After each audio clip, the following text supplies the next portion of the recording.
So now I want to talk about this issue of tahammul al-ilm. Tahammul al-ilm, carrying of knowledge of ahadith. Ahadith being the plural of hadith. Okay. So we have seen earlier now how the Prophet taught is ahadith and sunnah, and how it was received by the companions. As the companions were direct disciples of the Prophet, they had the special privilege and duty to spread his teachings. These people were given the destiny to come in time in front of the Prophet ﷺ and have the blessing to acquire and witness the revelation of the Quran and the practical implementation of the Sunnah in the three modes we've described today. However, in later days, as the knowledge of a hadith spread all over the Muslim world, gathering of knowledge or collection of hadith required much more extensive travelling. Meaning after the Sahaba came the next generation, Tabi'een. Islam started to spread and flourish in other lands. Okay, in the time of the four Caliphs, the first four Caliphs, Islam was being spread to neighbouring countries. Like what? Iraq, Persia, Syria, Egypt, and so on. So new generations of Muslims were embracing Islam at their hands in other lands. The hadith was still being conveyed and being preserved. So there was a need for travelling though, because these people didn't live in the Hijaz, Makkah and Medina. They had to travel and seek out the hadiths of the Prophet ﷺ. They had to find those people who had the sayings of the Prophet ﷺ. And one individual didn't have all the hadiths of the Prophet ﷺ. You can't find or name one Sahabi who knew every hadith of the Prophet ﷺ. The hadiths were scattered and distributed by the Prophet ﷺ over a period of some 23 years. So those who came in the next generation, the Tabi'een generation it's called, they had to make extra effort to acquire the knowledge of the Sunnah of the Prophet ﷺ. They had to travel and meet the Sahaba. And it got like that progressively more so for the next generation, the Taba Tabi'een. So these first three generations, the Khairul Qurun, the best of generations, what we call the pious predecessors or Salafus Salihin. So new methods of learning had to be developed. New techniques had to be employed. These will be discussed next, inshallah. So learning of hadith in early days. The scholars have mentioned, for learning of hadith, the following 8 methods were in use. 8 methods. So it got much more sophisticated and technical as well. To preserve the Sunnah, the scholars made efforts to look at how it was transmitted. How did the Salafus Salihin do this? The scholars of hadith, like Al-Khatib al-Baghdadi that I mentioned, they identified 8 technical ways of transmitting the hadiths of the Prophet ﷺ and preserving it and working out what was acceptable and what was unacceptable. Meaning attributable back to the Prophet ﷺ correctly or not. First of all, Sama, that is reading by the teacher to the students. So the Sahaba, the Prophet used to read to the Sahaba obviously, recite things to them, say things to them, narrate things to them. The Sahaba did the same amongst each other, and they did that to their students, the Tabi'een generation. So this was the way, oral transmission. Islam was an oral religion in those early days when it comes to the hadith of the Prophet ﷺ, as well as memorizing the Quran as well. So Sama, that's reading by the teacher to the students, was the most absolute and best method acceptable in early times. Secondly, with time, some decades going by, Ard, reading by students to teachers, started to occur. The students themselves now would read back to the teachers a set number of hadiths, let's say. Thirdly, Ijaza, to permit someone to transmit a hadith or book on the authority of the scholar without reading by anyone. So the scholar, an alim of hadith, could give permission to a student because he recognizes the student, and we'll mention some qualities of that individual later on. If he recognizes the student is capable of transmitting something on the authority of that teacher, he can say, I give you permission, Ijaza, to transmit on my authority such and such hadith collection or such and such number of hadiths, and so on. Fourthly, Munawala, to hand someone the written material to transmit. We'll go into all of these soon, inshallah. Fifthly, Kitaba, to write a hadith for someone. A scholar of hadith could write a certain number of hadiths and pass it on to someone. Sixthly, Ilam, to inform someone that informer has permission to transmit certain material. Seventhly, Wasiyah, to entrust someone his books. Like Wasiyah, last will and testament, for example. Number 8, Wajada, to find some books or hadith written by someone just as we nowadays do. Discover some manuscripts of hadith in a library or somewhere else. Or it could be printed books of hadith. So Wajada is actually a weak form of transmission. But in the period of the companions, the Sahaba, only the first of these methods was in general use. Especially number 1 and 2. The first 2 methods. While the use of the other methods were negligible, hardly known or recognized. The first 2 was in vogue in the time of the Sahaba. The Sahaba would read or the students would read back to them. The students stayed near their teachers at all times, serving them and learning from them. So they had an attachment. They weren't just passing by, hearing one or two narrations and going away. In earliest times, the Tabi'in generation, they would sit with the companions for as long as possible. When they imparted any hadith, the students wrote it down or memorized it. Imam Ibn Shihab al-Zuhri, one of the famous scholars of hadith in early times, died in 124 after the Hijrah, lived in Medina. He said that people used to sit with Ibn Umar, meaning Abdullah ibn Umar that we mentioned earlier, but none dared ask him questions till someone came from outside and asked him. Meaning the companions who lived around him in Medina, the students around him, the Tabi'in especially, they were so attentive and respectful of the teacher, they wouldn't dare ask him anything. They were just there to receive. But if a visitor came from outside Medina and they wanted to acquire something more, because they'd missed a lot maybe, they would ask questions. So we sat with Sa'id ibn al-Musayyib, one of the famous Tabi'in, Sa'id ibn al-Musayyib, one of the senior Tabi'in, who met a lot of the Sahaba. Without questioning him, till someone came and questioned him. The question roused him to impart hadith to us, or he began to impart it at his own will. A little later, the most common methods were numbers 1 and 2. So after the Sahaba's time we're talking about, as I said, number 1 and 2 method, Sama' and Ard. Sama', hearing from the Sahaba, the hadith. Ard, meaning the students, the Tabi'in, reciting the hadith back to the Sahaba. There has been a lot of discussion as to whether the first or the second is the best method of learning. The scholars of hadith, they have a difference of opinion. Which is the best way of conveying the hadiths of the Prophet? In view of some scholars, both methods have equal merit. Imam Abu Ja'far al-Tahawi, one of the famous Imams from the Hanafi school, an expert in hadith, died 321 after the Hijrah. The famous Al-Aqidat al-Tahawiyah is famous, and goes back to him. We have chain going back to him. Wrote a booklet on the subject, giving his opinion for the quality of both methods. Different terminology was used in transmitting the hadith to show what method was used in learning the hadith. A man was not entitled to use any hadith in his literary life if he had not received it by one of the 8 above mentioned ways. So people couldn't just go and just pick up a book of hadith if they found one and start just teaching it generally. That wasn't done in early times. Listen to this. This is very important to know. Many people today, they say just follow Quran and Sunnah, Quran and Hadith. And they say we follow the early Muslims. If you're really following the early Muslims, then you should be paying attention to their way of transmitting the hadiths of the Prophet and receiving the hadiths of the Prophet as well. How come we don't hear these individuals talking about the 8 methods of hadith transmission? Next time you come across these individuals, it's very easy to say, I follow Quran and Sunnah, but what's your actual method? Your usul, your manhaj in conveying the hadith of the Prophet? How do you receive them and how do you transmit them? Do you just go out and download a copy of Sahih al-Bukhari in Arabic or English or whatever language you're familiar with, start touching the book and individually make your own ijtihad and reasoning? This was not the way of the early Muslims. You're saying you follow the early Muslims, and go and see their system, their systematic approach. They had an 8-fold way of looking at how to receive and transmit the hadith. So this is the way we have to do the same thing, inshallah. So really, if you do this, then you're a real Salafi. Not the ones who give lip service, I follow Quran and Sunnah. You should know these 8 methods if you're really following the way of the Salafus Salihin. So we'll talk about those methods soon.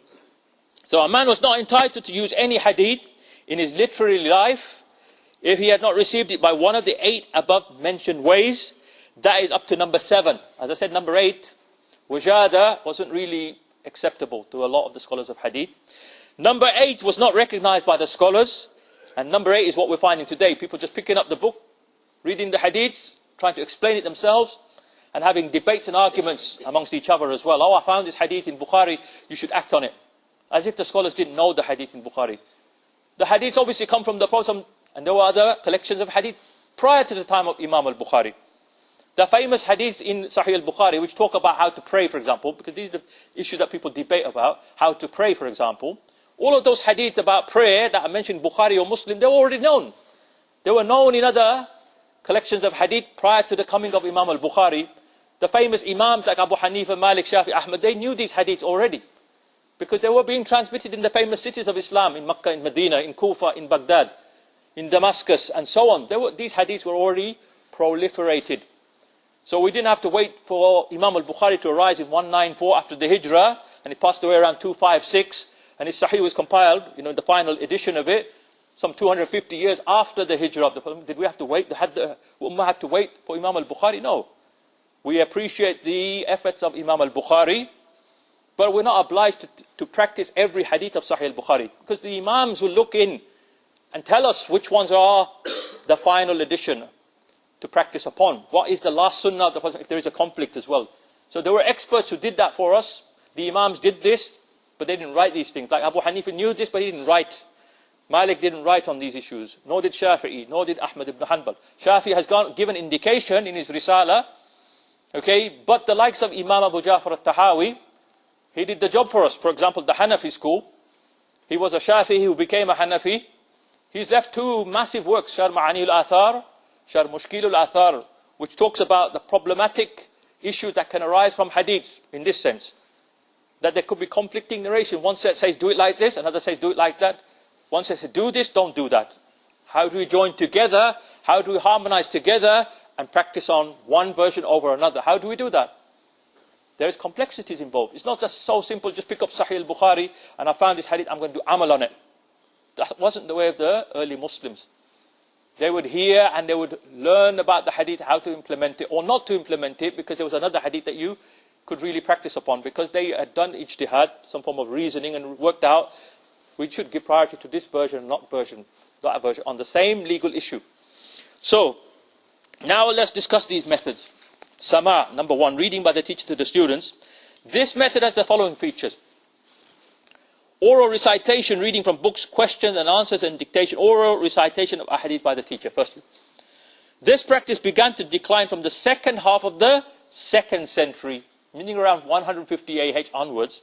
This method of oral recitation by the teacher to the students started to decline. For the first century and a half, the teachers would dictate the hadiths to their students. Though it persisted to a much less extent for a long period after that. It wasn't gone, completely disappeared, but less extent. Okay, so it reversed the other way around, meaning the students used to start reading to the teachers. Let's continue. Usually, the students were attached to a certain teacher for a very long time. They kept suhbah, companionship with their teachers, until they were believed to be authorities on the hadith of their teachers, meaning experts on what they had received from their own teachers. Sometimes they were called rawi. Rawi means a hadith narrator. A hadith narrator is called a rawi. Or sahib, meaning companion, and so on. Even if regular meetings were held for the teaching, only a few hadith were taught in one lesson, say about 3 or 4. They didn't read hundreds of hadiths in one gathering. Only a few were conveyed, and they would learn about these hadiths and how to practically implement them. So it wasn't just an academic exercise. It was to receive and understand and apply. Reading from books. So reading by the teacher from his own book, which was preferred. Reading by the teacher from the student's book, which was either a copy of or a selection from his own work. This method had a great many pitfalls for the teachers who did not learn their hadith by heart. Why? Because the students may have made mistakes. And it was read back to the teachers. The teacher, if he didn't memorize his hadiths, he may allow the student to transmit something incorrectly in his name. So some students and scholars played tricks as well. In early times we're talking about. They would insert a hadith here and there into the teacher's ahadith and hand the book to the teacher for reading to examine the soundness of his knowledge and memory. They did these tricks to really see if their teacher knew the hadiths or not properly, memorized them. So teachers who failed to recognize the additional material, ziyadat, plural of ziyada, were denounced and declared untrustworthy. So they did this in a way to humiliate those teachers, because they were giving indication to other students that this is not the person you should take hadith from. Because at the end of the day, we're talking about the sayings of the Prophet. We want to convey them accurately, because people are going to do practical implementation of them in their lives at the end of the day. So therefore, people were scrutinizing, people were careful, and sometimes they would use these type of tricks, if you want to call them that, to sort of catch people out. Let's not say expose, but catch people out and say to other students that this person is not really the source that you should be taking hadith from.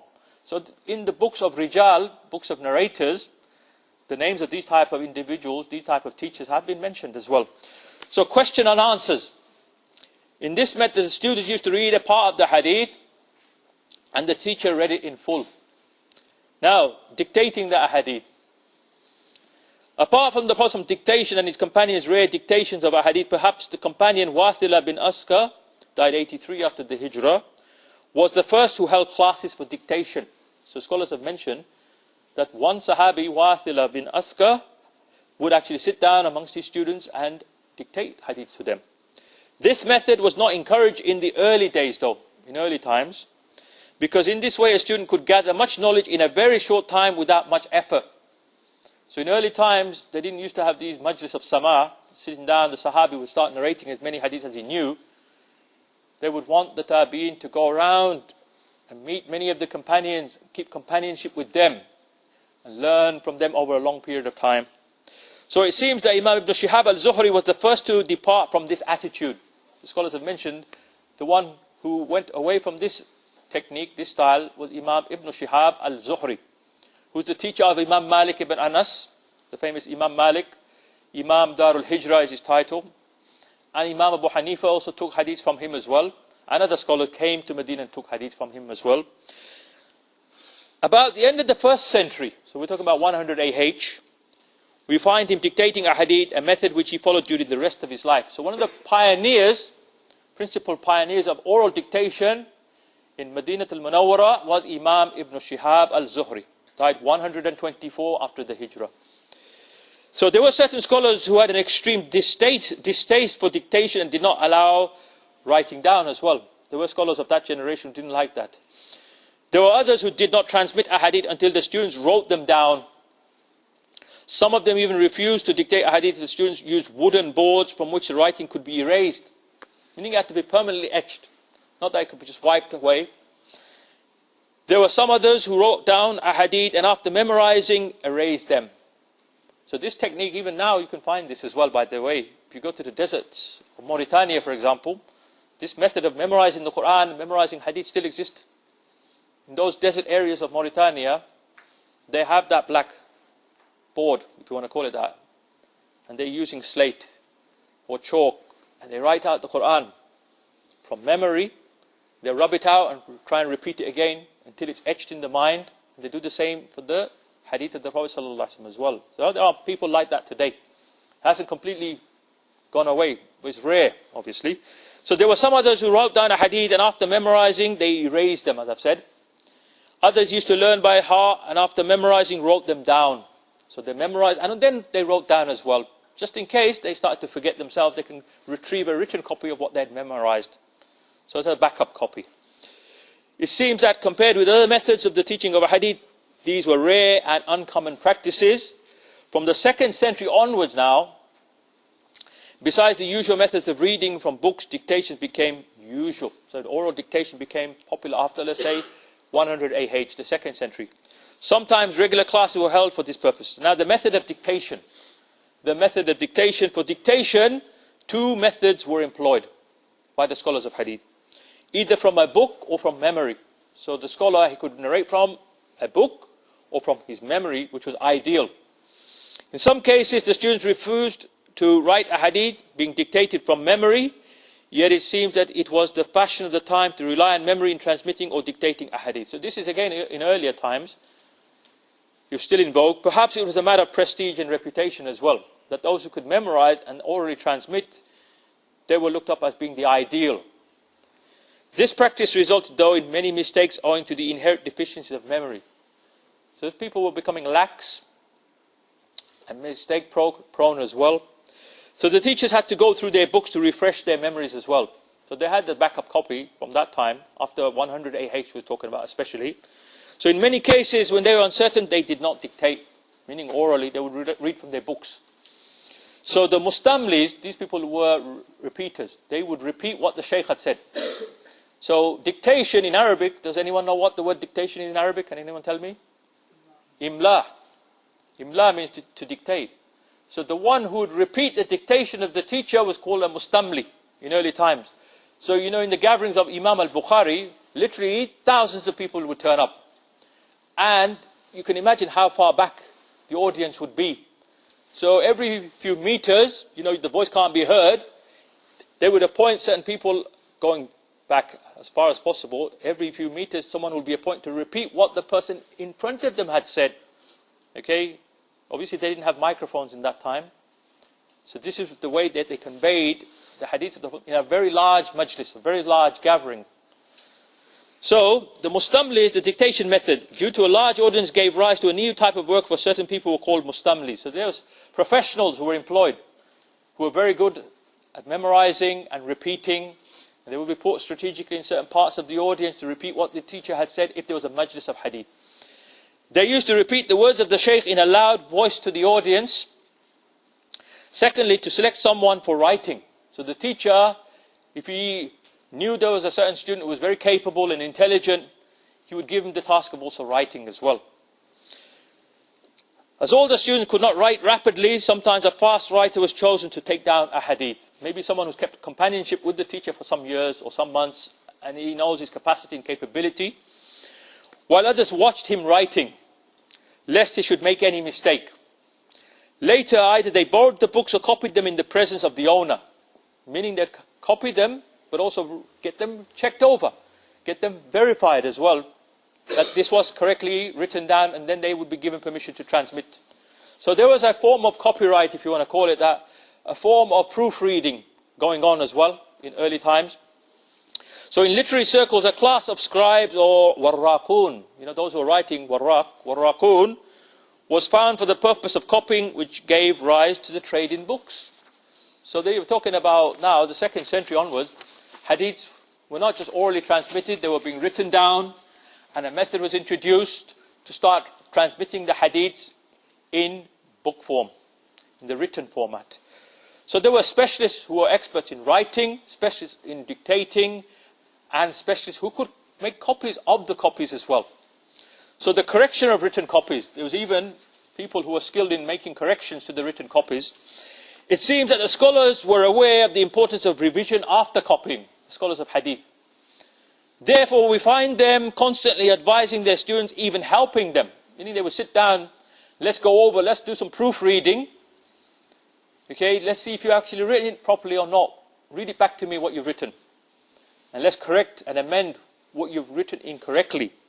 So in revision after copying, we find this practice from a very early stage. Urwa, who lived between 22 and 93 after the Hijrah, Urwa, asked his son Hisham, so famous narrator Hisham bin Urwa, whether or not he revised after copying, meaning he checked his copy to see if there was any errors in there.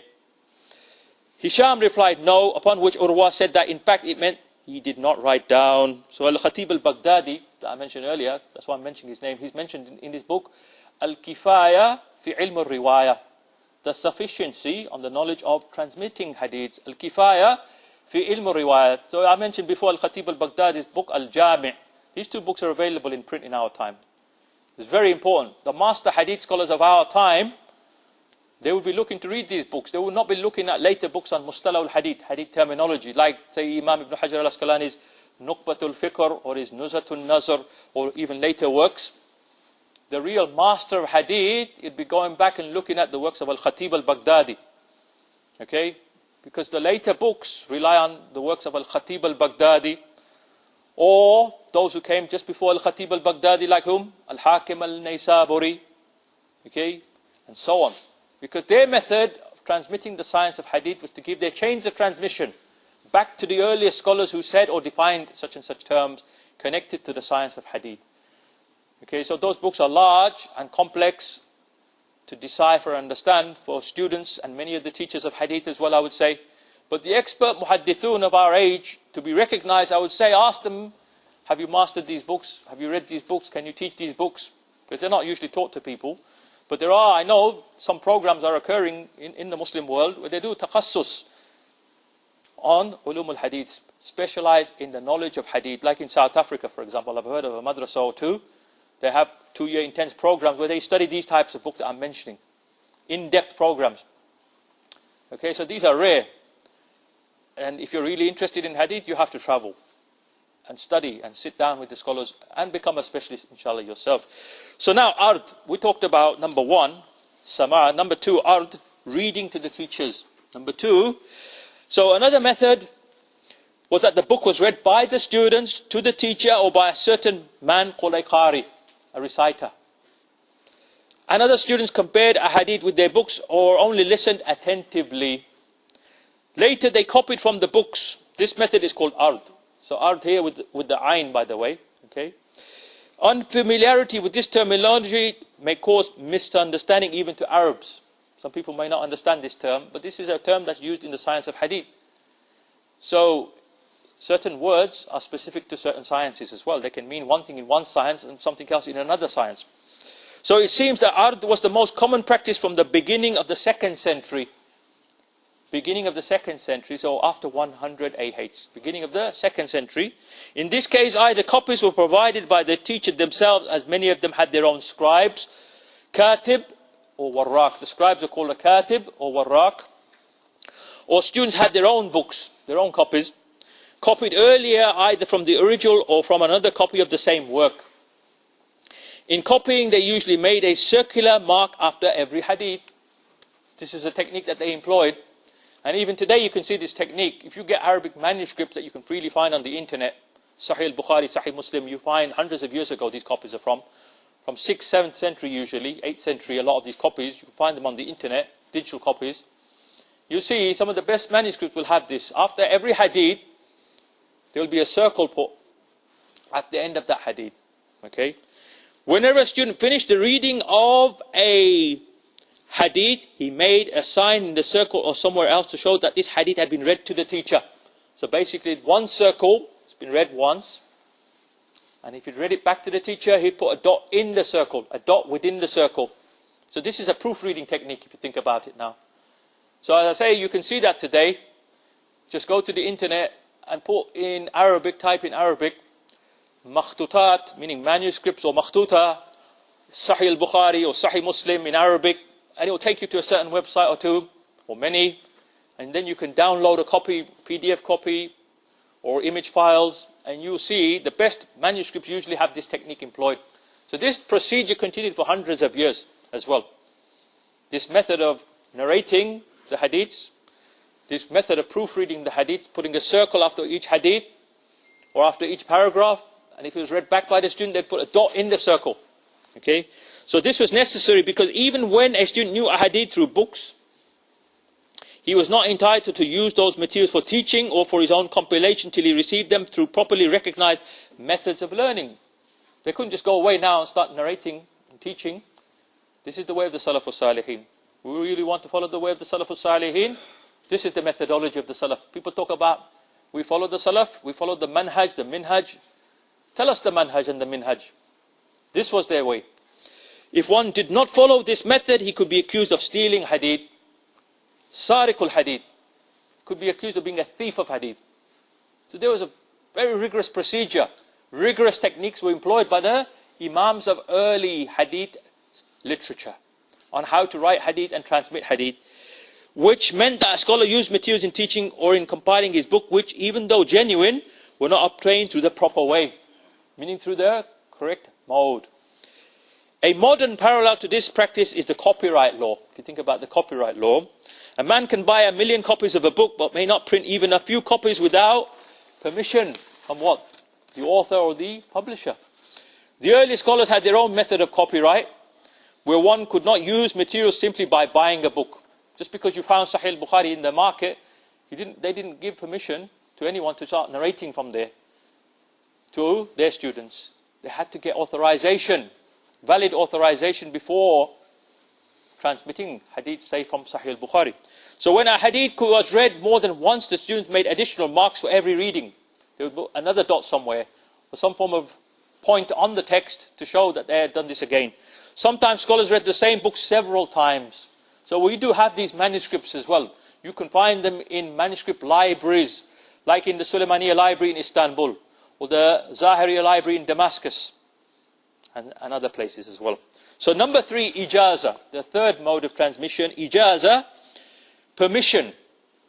In hadith terminology, Ijaza means to permit someone to transmit a hadith or a book on the authority of a certain scholar who gave this permission without having read the book to him. So sometimes they would give these types of permits, warrants of authorization to selected students that they were confident in, without even narrating to them or them narrating back to the teacher. So Ijaza, this is still available in our time. This mode of transmitting hadiths, people still do this today. Get Ijaza to transmit hadiths. There have been different kinds of Ijaza as well though. Until the 3rd century, it's difficult to find signs of the Ijaza system. So it wasn't known in the first 100 years, or the 2nd century, more so after that time. After the 3rd century, more so. It was widely used later on. So after the Salafus Salihin, if you go by the cut-off point of the Salafus Salihin, one definition is 300 after the Hijrah. Imam Shamsuddin al-Zahabi from the 8th century, died 748 after the Hijrah. He is mentioned in one of his works that the cut-off point for the earliest generations of the Muslims, what we call the Mutaqaddimun, is 300 AH. And that's a common definition that people have accepted. After 300 is the Mutaakhirun. Those are not Salafus Salihin, Khalafus Sadiqeen, if you want to say, those who come after the Salaf. So there have been differences of opinion about its validity, about this Ijazah. This system in certain cases provided a kind of safeguard for the text. For example, when A permitted B to transmit Sahih Bukhari through the authority of A, then B ought to find a copy of Sahih Bukhari which contained a reading certificate, including the name of A. In this way, the correct text could be kept free of alteration. Because obviously in those days, they didn't have the print technology that we have today. So there was rigorous methods employed to convey collections of hadith. So all this sort of deteriorated. Once the print press was introduced in Muslim lands, mass transmission of the works, less reliance on Ijaza and the formal methods that we're talking about came to be employed. But the real scholars of hadith continued to use these techniques though.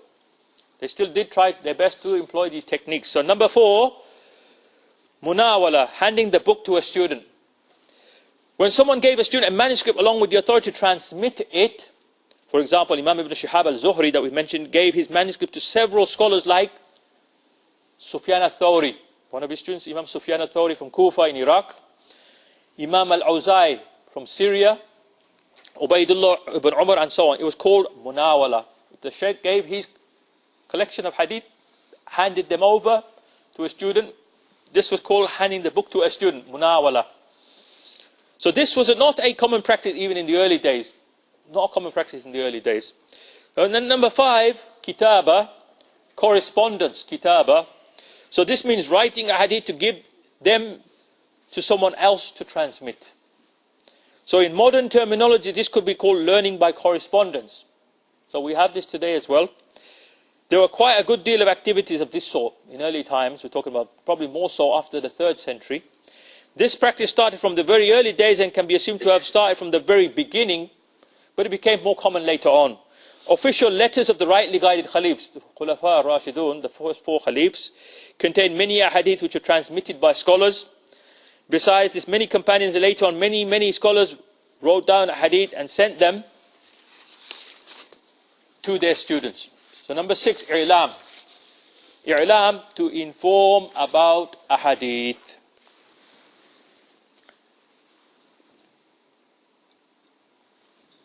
So i'lam meant to inform someone, that informer has permission to transmit a certain book on certain scholars' authority. Some of the scholars permitted this method of transmitting a hadith while others rejected it. So there was an ikhtilaf, difference of opinion in early times on this method. The only benefit from it was that the second person had to find the original copy which bore the certificate and the name of the person who gave permission. So signs of this method are difficult to trace in the early period. But it shows how rigorous they were. Number 7, wasiyah, to entrust someone the book which may be transmitted on the authority of the one who entrusted the books. For example, Abu Qilaba, one of the early narrators, died 104 after the Hijrah, who entrusted his books to Ayyub as-Sakhtiyani, one of the famous narrators of hadith from early times, Ayyub as-Sakhtiyani. And number 8, the weakest form of transmission, wujada, that's to find someone's book. You find some scholar's book, collection of hadith, without any sort of permission to transmit on anyone's authority. This was not a recognized way of learning a hadith according to the standard of the muhaddithin. So just some Tom, Dick and Harry just picks up Sahih al-Bukhari and starts teaching it to his selected majlis. We do find individuals doing that. And then they say, I'm following the way of the Salafus Salihin. You're not. This wasn't recognized by the scholars of hadith. then they say we're Ahlul Hadith as well. You're really Ahlul Hadith, then tell me what's the way of the people of Hadith. The Ashabul Hadith, the companions of Hadith. Tell us, read from those early books. Explain from those early books. You're not going to find these methods being discussed in later books generally, but the early scholars like Al-Khatib al-Baghdadi, Al-Hakim al-Naysaburi, and after them, the person who used these books of Al-Khatib al-Baghdadi, Al-Hakim al-Naysaburi, the work of Qadi Iyad, the work of Abu Umar ibn Abdul Bar al-Maliki, the one that you look at after these people, the one who read all these books and put it all together in his own way, is Imam Abu Amr ibn Salah, died 643 after the Hijrah, the one who compiled the famous, what's known as the Muqaddimah of Ibn Salah. His book became famous because he read those earlier works and he then summarized them in his own way. But this book is not to be absolutely relied upon as well, because later scholars have said we object to what he said on this point and that point. Some scholars were critical as well, like whom? Imam al-Zarkashi, Nukat ala Ibn Salah, points against Ibn Salah. Imam Ibn Hajar al-Asqalani, Nukat ala Ibn Salah, that's the title of the work, points against Ibn Salah, and so on. So we don't have absolute reliance on some of the earlier books. We let the later scholars summarize and explain to us as well what is the strongest view, the preferred view. So we find that even in other sciences as well. For example, in fiqh, if there's two views within one school, some other scholars have to come and say this is the strongest position within the school, what's called the mu'tamad, the dependable position. The same applies to the science of hadith. There could be some subtle differences between some scholars in earlier times. Later scholars can come and say, no, this is the preferred view. Okay, so this method wasn't acceptable. So there are references to books of this sort from very early days. An example is the book of Sa'ad bin Ubadah, died 15 after the Hijrah. So now let's look at some terms used to describe transmission of a hadith. So there are many terms employed by the muhaddithin for this purpose. So we're talking about now what we're talking about is transmission terminology. How were the statements of the Prophet conveyed? What methods were used? Transmission terminology. As every isnad, chain of transmission, A hearing from B, from C, back all the way to the Prophet ﷺ, contains many names, therefore these terms are repeated frequently. So to save space and time now, the muhaddithin, the hadith scholars use abbreviations or say shorthand method for this purpose. And even used to drop some word from isnad. So for example, these are the terms. If you read the hadiths of any book of hadith which has chains of transmission, you're going to notice or you're going to hear these expressions being employed. For example, haddathana. And the word haddathana is mostly written, abbreviated as thana. Or na, noon, alif. You're going to find this transmission terminology, akhbarana, which is mostly written as ana. And rarely as arana in the sanad. The scholars of hadith used to use these abbreviated forms. If you don't know nothing about those abbreviations, you're going to think, what's this na and this arana? You're not going to be able to find a dictionary definition for it. You'd have to study mustalah al-hadith, the science of hadith first. So, before you start reading Bukhari by yourself, you need to know what comes before it. In ulum al-hadith, the science of hadith. The ABC, before you start stringing the sentences together. You've got to know the ABC. Just like you can't start running if you don't know how to sit up first as a child, then crawl, then stand up, then walk and then run. There's a method in everything. People want to start reading Bukhari by themselves. That wasn't the way of the Salaf al-Salihin. That wasn't the way of Imam al-Bukhari, and so on. So there's a systematic approach to every science in Islam. So we've mentioned haddathana, akhbarana, and haddathana is used mostly to denote learning through the reading by the teacher, meaning sama'. So when we see the word haddathana used, it's usually, scholars have identified, the teacher is already dictating to the students, sama' is taking place. Then we have akhbarana, is used to denote learning through the second method, ard, that we talked about, where the students narrate to the teacher. Though some of the scholars use these terms interchangeably, they say there's no difference between the two. There's no difference between the two. And then we have something called anba'ana, is used in Ijaza and munawala, and sometimes even haddathana, ijazatan is used in munawala. So all of this transmission terminology has been discussed in detail by those early masters like Al-Khatib al-Baghdadi. Even Imam Ibn Salah, he goes into this quite thoroughly. There's an English edition of this book, Muqaddimah ibn Salat, that you can find online, you can download it. He has a very long section talking about these 8 forms of Ijaza. And if you study it, then you realize it's not so simple. It's just picking up Bukhari and Muslim and having it on your phone as an app, and you can start narrating hadiths like people are doing today. There's a science behind this that you need to know beforehand. So, an, the word an can be used in all the methods. An meaning from. All these terms are not of equal value though. Some are more significant, more preferred than others. So, sami'tu, I heard. Haddathana, haddathani, akhbarana, akhbarani are the most superior forms of transmission terminology. However, an is very inferior. And there's a reason for that. When we go into the Baykuniya poem, we'll explain that inshallah. So these terms should not be changed in copying, meaning you have to copy the chain as it has been recorded by the earlier scribes. An is not explicit for direct contact between narrators as well. Therefore, in case of a narrator who is accused of practicing what's known as tadlis, a form of deception, it might cause the hadith to be judged a weak one. So we'll talk about tadlis when we get into the Baykuniya. So certificate of reading. When these types of events, these gatherings, these majalis were held to read hadiths, there was a certificate of reading given as well. So a regular record of attendance was kept. And after the reading of a book was completed, a note was written either by the teacher or one of the famous scholars in attendance. This gave details of the attendance, example, who listened to the complete book, who joined in partially, what part they read and what part was missed by them, giving dates and the places. If an attendant was under 5 years of age, his age was mentioned with the title Hadar, meaning he was present. His name wasn't included, which meant attended. If he was 5 or more, he was mentioned as a regular student. At its conclusion, the book was usually signed by the teacher or by some famous attending scholar. In many cases, this certificate stipulated that no further entry could be added into the book which had been completed. This certificate was called a tabaq for the muhaddithin, a written record of those who attended and heard either the complete work or parts of the work and so on. So education in hadith was free in earlier times. Only a few scholars charged some money, but they were denounced for this practice. Anyone who charged money for the ilm, transmitting the ilm of hadith was denounced. He's doing it for worldly reasons. So only a few scholars charged some money, as I've said. The students' relation with their teachers were based on reverence and respect. There's reverence and respect, vice versa. Some of them used to help or serve their tutors, but there were tutors who did not accept any kind of service lest it might be taken as service in return for teaching.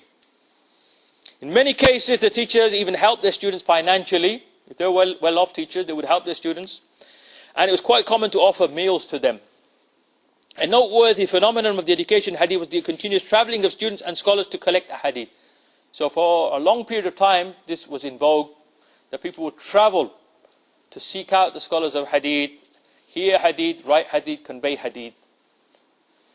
This was the way of the famous collectors of hadith, like Bukhari, Muslim, Abu Dawud, Tirmidhi, Nasai, Ibn Majah, and so on. All of them were rahal, travelling scholars of hadith.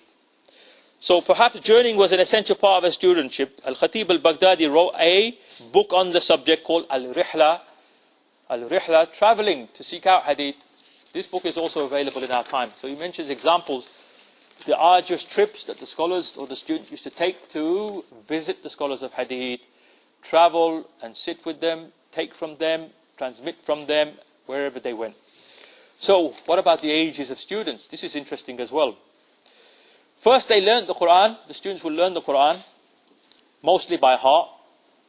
Many scholars used to examine new students in the Quran, test their abilities in the Quran. They also learned some other subjects such as Islamic law, like jurisprudence, religious practices and grammar. Usually they joined muhaddithin circle around the age of 20. That was like the acceptable average age in certain regions, not everywhere, in certain regions.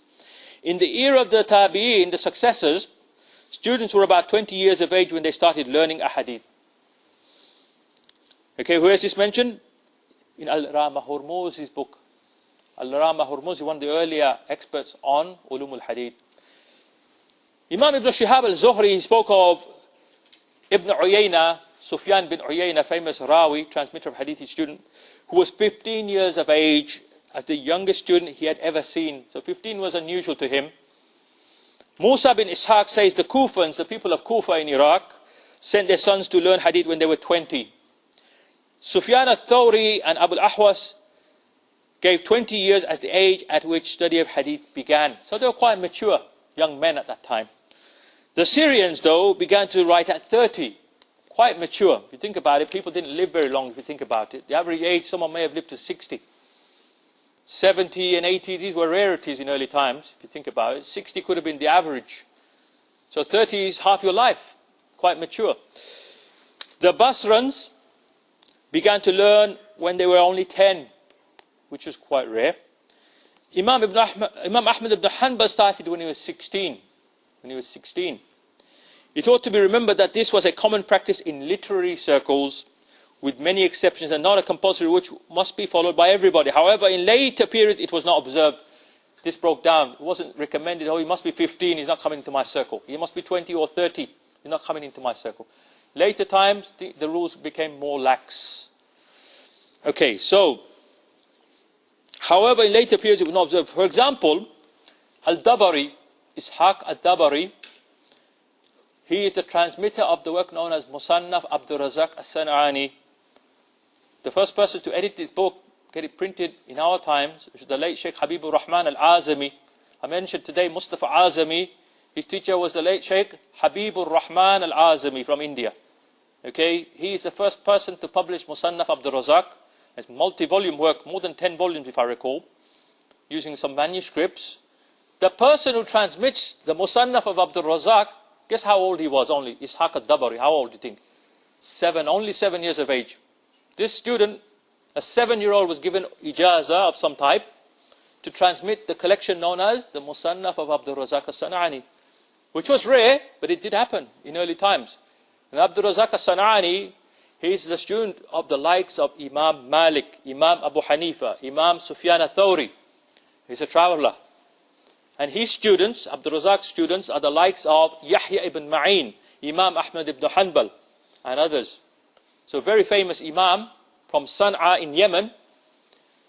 He could have chosen an elderly student, but he gave authorization to a 7-year-old to transmit his Musannaf that we have today. So this was very rare. Okay, so it was said that if a child could discriminate between a cow and a donkey, then he could start learning a hadith. If he could tell the difference between two animals, then he's got intelligence now to sit in a majlis of hadith.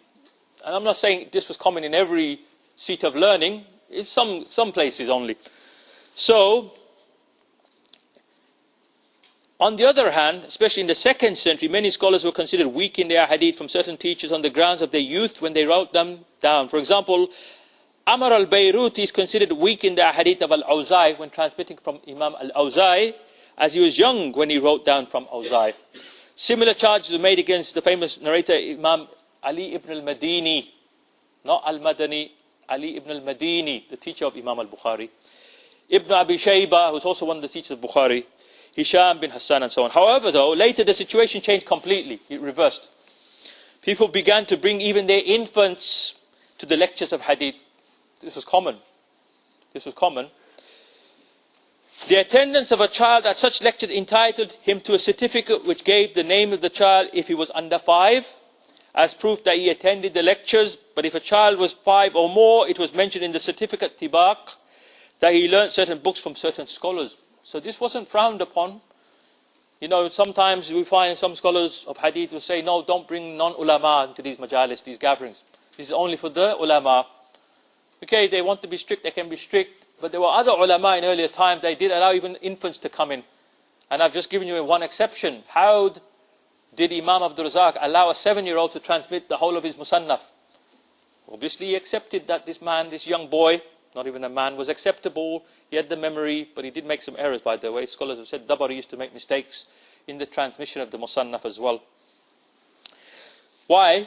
Because later on, Imam Abdul Razak As-San'ani lost his eyesight. He became blind. He used to make errors, and Dabari used to transmit some of those errors as well.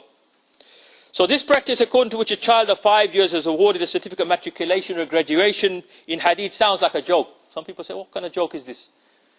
But actually, as a matter of fact, the case is not so ridiculous if you think about it, as it seems, and the practice was not silly as it appears to be. Let me give you one example. In later times, I'm sure most people have heard of Imam Jalaluddin as-Suyuti. Suyuti was born in 849 after the Hijrah. And at the age of 3, his father took him to a majlis of hadith that was led by the greatest scholar of hadith in his time, Imam Ibn Hajar al-Asqalani, who died in that very year, 852 after the Hijrah. Suyuti was 3 years of age only. But Suyuti, being so intelligent, he could recognize, he remembers that he was in front of an old sheikh. His father took him in front of the sheikh and he received some hadith, and whoever was in the gathering was given permission to transmit those hadiths as well. So Suyuti mentions Ibn Hajar as one of his teachers. How old was he? Only 3 years of age though. It's only 3 years of age, but he had the intelligence even as a 3-year-old, because obviously Imam Suyuti is not an ordinary scholar. He's regarded as being a mujaddid, a reviver of Islam, a person who wrote or compiled more than 500 works as well, in a short life as well if you think about it. Born 849 after the Hijrah, died 911 after the Hijrah. How old? How old? Around 60 years of age. 60-year-old man who wrote more than 500 works. This is exceptional. What they say, he was a polymath. A polymath, okay? So, let's see what was the task of this graduate of 5 years in hadith when he grew up. All he had to do was to read the text. All he had to do was read the text. Usually he was not supposed to interpret or explain it, so his learning would not have much effect on its explanation. Even 5-year-olds have been noted to have memorized the Quran, yes? That means they can read the Arabic. So the same would apply. They could read the hadiths, they knew Arabic. Or basic Arabic at least. The main use of this certificate was to mark the purity and authenticity of the text itself. The graduate's name was put in the certificate reading, which was not written on a sheet of paper, but either on the margin of the book or at the title or at the end of the book. After being grown up, he was not entitled to read any copy of the same book. No. He must read either from the same manuscript, the makhtuta, or from a copy transcribed from the book which bore his name and which was checked carefully. So there was strict regulation. Even if he had been given authorization, he couldn't just transmit those hadith. There was a rigorous procedure involved. Therefore, by this very means, the scholars were able to safeguard the purity of the text, the authenticity of the text, while keeping the isnad ali. By that, ali here means having the shortest link back to the compiler of the hadith, or back to the Prophet ﷺ, shortest route back. Shortest number of narrators between yourself and the Prophet ﷺ. This is called ali, al-isnad al-ali. Ali here, high, doesn't mean having the most number of narrators, it means the shortest number of narrators, sub-narrators. Ruwat, plural of rawi. Okay? That's the least number of scholars between the reader and the Prophet ﷺ. So now I want to talk about the importance of al-isnad and ijaza before Maghrib, inshallah. Imam Abdullah ibn al-Mubarak, one of the students of Imam Abu Hanifa, a hadith master in his own right, he mentions, Imam ibn al-Mubarak died 181 after the Hijrah, he said, isnad is part of the religion of Islam. Isnad is part of the religion. And if it was not for the isnad, the chain of transmission, one would have said whatever one desired. When it said to the one who speaks without an isnad, who informed you, he remains silent and bewildered. So this is mentioned by Imam Muslim in his Muqaddimah, in the introduction to Sahih Muslim. Al-Jami li akhlaq al-Rawi wa adab al-Sami of al-Khatib al-Baghdadi. This is also in that book. Abdullah ibn al-Mubarak also said, the one who seeks matters of his deen without an isnad, a chain of transmission, is similar to the one who climbs to the roof without a ladder. Can you get to the top of a building without a ladder?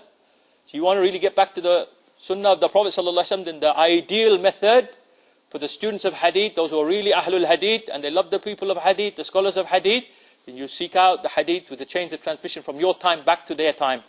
Meaning all the way, extending all the way back to the Imams of hadith, like Bukhari, Muslim and so on, and back to the Prophet ﷺ. This is the real way of ahlul hadith. Not those who just pick up Bukhari, Muslim and start reading hadith and they say, we're ashabul hadith, we're ahlul hadith. Really? Tell me, how was the hadith transmitted century upon century then? And who were these people century after century?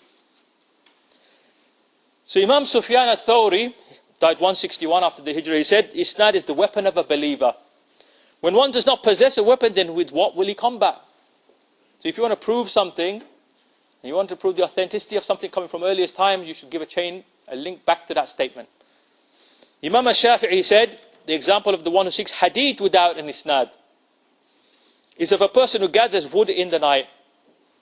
He carries a bundle of sticks not knowing that there is a snake in it, meaning he gathers and collects all types of narration, the genuine and spurious. So all of these narrations you can find in a nice work by the late Sheikh Abdul Fattah Abu Ghudda, one of the greatest scholars of hadith from our time, died 1997, a Syrian scholar from Halab in Syria, but he lived in Riyadh, Saudi Arabia for a long period of time up till his death from the 1960 to 97. He's buried in Medina al-Munawwara, in Baqi al-Gharqad. This book, Al-Isnad min ad-Din, has all these narrations that I'm talking about. It's available now in English as well, published in the UK a couple of years ago. Al-Isnad min ad-Din, the chain of transmission is from the Deen of Islam. So let's mention some more. Imam al-Zuhri said, is the roof raised without the use of a ladder? Meaning, the asanid, the chains of transmission, are the stairs through which we reach the classical text. So not just hadith. The Quran has a chain of transmission going back to it. The experts on tajweed, the works on tajweed, there are chains of transmission going back. The books of fiqh, the famous books of fiqh, there are chains of transmission going back to them.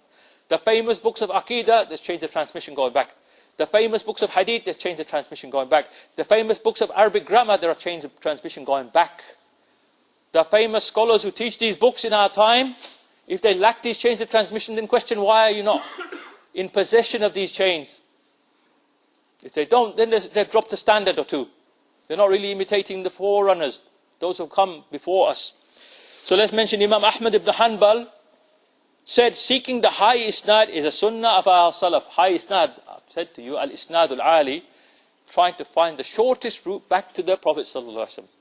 The shortest number of narrators between us and the Prophet ﷺ, or between us and say Bukhari or Muslim, Abu Dawud, Tirmizi and so on. Imam Ahmad said, to do this as a student of hadith or a scholar of hadith is a sunnah of our salaf, a practice of the early Muslims. Shaykh Muhammad Aslam al-Tusi, he said, closeness to isnad is closeness to Allah. For without doubt, closeness to our Prophet ﷺ is closeness to Allah. So the only way you're going to get close to the Prophet is to find the shortest route back to him. Seek out the shortest link back to him. Shaykh Ibn Rahmun said, seeking Ijaza, meaning warrants of authorization in the past and present, was amongst the sunnah of the ulama of hadith.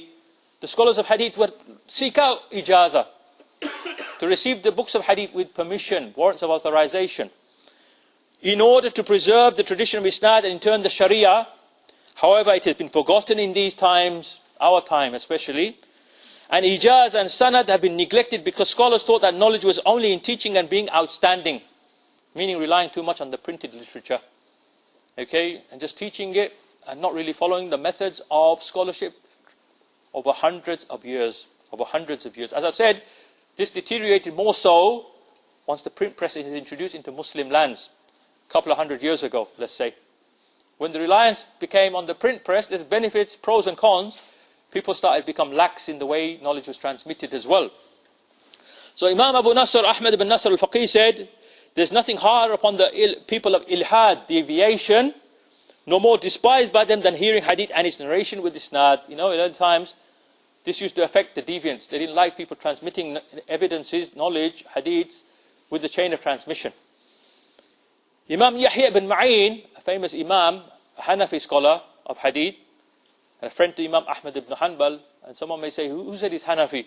He's Imam of hadith, he's Ahlul Hadith. Who says he's Hanafi? Someone may question you that. Imam al-Zahabi said, and he's not a Hanafi.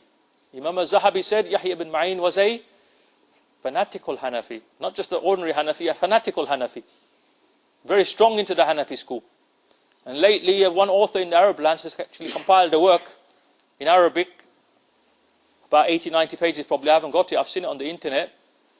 Yahya ibn Ma'in, the Hanafi, the work is called, showing all the proof that he was a Hanafi. So that shows even the early scholars, they used to follow madhabs. That's what I'm trying to say. They used to stick to the madhabs, especially the later ones after 300 AH. Al-Khatib al-Baghdadi, Shafi'i in madhab, Ashari in Aqidah. Hakim al-Naysaburi, Shafi'i in madhab, Ashari in Aqidah. Qadi Iyad, Maliki in madhab, Ashari in Aqidah. I mentioned today Ibn Salah, Shafi'i in madhab, Ashari in Aqidah. You start looking, especially after 300 AH, when the madhabs had settled in the vast Muslim territories, those who are Ahlul Hadith, the real masters of Hadith, you'll see, they had no problem with taqleed of the madhabs as well. Sticking to the madhahib, following the madhahib, they didn't have a problem. Today we got a group saying we're Ahlul Hadith, we hate the madhabs, we want to throw them all in the dustbin of history. That's not the way of the vast majority of the Ahlul Hadith. Go and read their seerah, their backgrounds, their biographical dictionaries, mention the backgrounds of these Imams, and if they were attached to which madhab was also mentioned as well. The famous Imam al-Daraqutni you may have heard of. They say he was quite a fanatical Shafi'i. Ghali, quite a fanatical Shafi'i, died 385 after the Hijrah. Imam al-Bayhaqi, the student of al-Hakim al-Nisaburi, he was a Shafi'i in madhab, Ashari in Aqidah. Imams, many of the famous Imams of Hadith were Shafi'i in madhab. Other Imams of Hadith, Ahlul Hadith, were attached to the other madhahib. We mentioned one earlier, Imam al-Tahawi. He switched from the Shafi'i and became a Hanafi. But he's an Imam of Hadith, he's a Hafiz of Hadith as well. They didn't have a problem sticking to the madhahib. Unlike today's characters who are saying we're Ahl Hadith, we throw the madhabs into the bin, the dustbin of history. This is not the way of Ahlul Hadith. So let's continue. Yahya ibn Ma'in said while he was suffering in his last illness, before his death, and asked him, what do you desire? He answered, an empty house and a high isnad. Okay? An empty house, Baytul Khali wa Isnadul Ali. Leaving behind an empty house, meaning I don't want to leave any material possessions behind. Wealth, material possessions, I rather leave people a high chain back to the Prophet, a short route back to the sayings of the Prophet. Imam Abu Bakr ibn al-Arabi, a Maliki scholar from the 6th century, the student of Imam al-Ghazali, Abu Bakr ibn al-Arabi said, Allah has honored this nation with the isnad, which He did not give to anyone else. So beware of following the way of the Jews and the Christians. Will you narrate without isnad, and thus remove Allah's blessings from yourselves, opening yourselves to attack and seeking to keep your position whilst you are partners with the people whom Allah has cursed and is angry with, and following their way? This is mentioned by Sheikh Abdul Hayy al-Kattani, the Musnid of his time, the one who transmitted the hadiths from many scholars of hadith. It's called Musnid al-Asr. From Morocco, died in the 1960s, where in France, he's buried in France. He had problems with the government. He had to make hijrah, he made exile to France, he died in France. He's known as the Musnid of the age, the one who transmits the most hadiths from the most shuyukh of hadith. He has a book called Fihras al-Faharis, famous book. If you want to link yourself to the books of hadith, the chains of transmission going back to the famous scholars of hadith century after century, you get this book, Fihras al-Faharis, of Sheikh Abdul Hayy al-Kattani, the Moroccan scholar. And his son is still alive. Abdul Rahman al-Kattani, Sheikh Abdul Rahman al-Kattani, probably over 80, in Fez, in Fas, in Morocco. He's still alive. He also has these majalis. Time to time people invite him in our Arab lands, and they get permission from him to transmit the hadith. So this is still there, but it's a rarity. So the Muslim of his time, Sheikh Abdul Hayy al-Kattani said, the higher the isnad of a narrator, the closer they are to the Prophet sallallahu alaihi wasallam. So let's finish here, coming to the time of Maghrib soon. The Prophet ﷺ said, this knowledge will be carried by the trustworthy ones of every generation. They will expel from it the alteration made by those going beyond bounds, meaning the extremists, the ghulat, false claims of the liars, and the false interpretations of the ignorant ones, the juhal, which have existed century after century.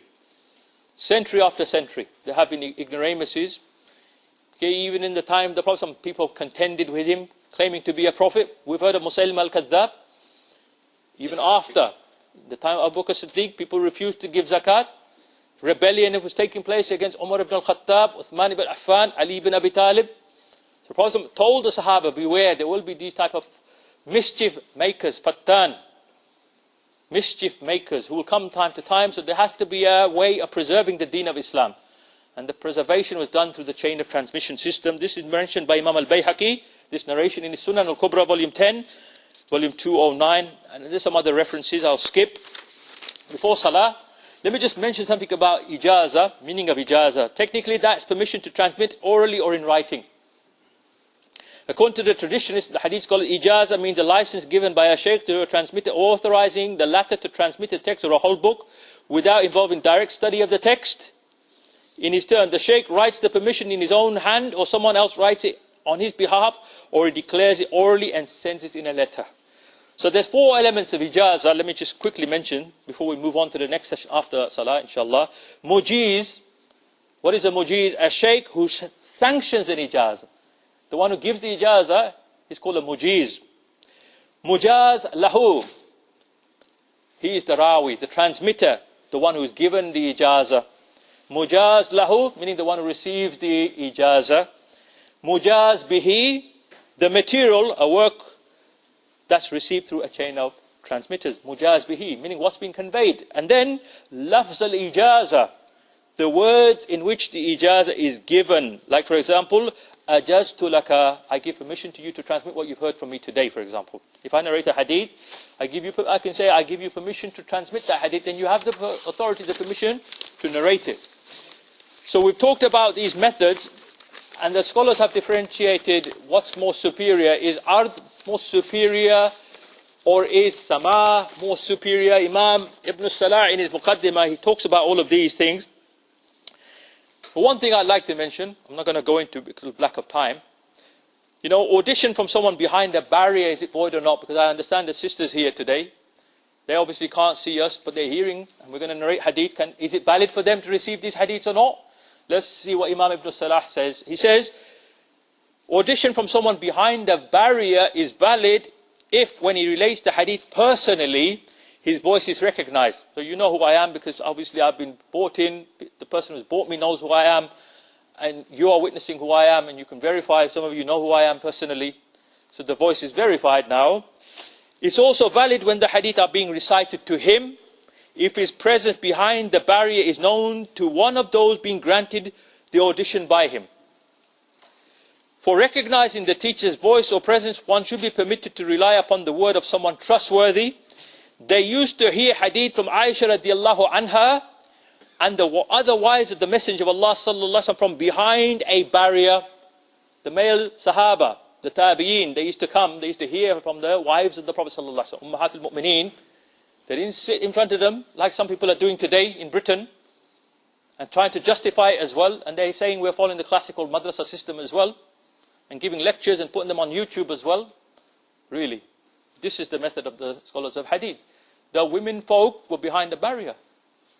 In the madaris in the Indian subcontinent, this is the strict method. And over here, majority of the madaris as well. This is what Ibn Salah mentions. He said, the Aisha and the other wives of the Prophet, they would narrate from behind the barrier, and they related these hadith from them on the basis of their voice. Only their voice would be recognized. The expert Abdul Ghani ibn Sa'id cited as proof of the permissibility of this practice the statement of the Prophet ﷺ, Bilal will call out at night, so eat and drink until Ibn Maktoum calls out. Ijaza to those not known fully to the teacher. I don't know most of you, if I was to give you ijaza, is it valid or not? Imam Ibn Salah, he talks about this, so we're going to finish here. This is the last bit, inshallah. And who can give ijaza? Who can give ijaza? If you go away hearing hadith, do you have the authority to give ijaza yourself? Let's mention what Imam Ibn Salah says. He said, licensing, meaning giving ijaza, is recommended only when the licensor is knowledgeable regarding what he is licensing, and the licensee is a scholar, an alim, recognized as an alim, in the conventional sense. Because licensing is a facilitation and a concession suitable for scholars because of the pressing need for it. Some of them have gone too far in this regard and made this recommendation a stipulation, a shart. You must be an alim. Some of them said, well, you can't give ijaza for licensing. Abu al-Abbas Al-Walid bin Bakr al-Maliki related such a view from Imam Malik, rahimahullah ta'ala. The expert Abu Umar ibn Abdul Barr al-Maliki said, the correct view is that licensing is only permitted for the person skilled in the craft, meaning an expert in hadith, and for something specific, a certain text, without problems in its isnad, and Allah knows best. So when the licensor writes his license, he should pronounce it out loud. If he merely writes it, it is still a permissible form of licensing when it is coupled with the intention of licensing. However, it is inferior in status to the license spoken out loud. Reckoning that kind of licensing as sound is not far-fetched, because merely writing the license belongs to the same class of transmission as recitation to the teacher, what's called ard, which although the teacher does not pronounce the material recited to him, has been made tantamount to his communicating to the student the material recited to him, as was explained above, and Allah knows best. So this is the end of the first session, which was quite a long and intense session. We have spent 1 hour and 35 minutes on it, and inshallah we'll continue after Salah. We'll have a break, and we're going to get into the nitty-gritty of learning something to do with hadith terminology, we'll be going over Al-Manzuma, Al-Baykuniyya. It would be advisable to have that ready if you haven't got it ready.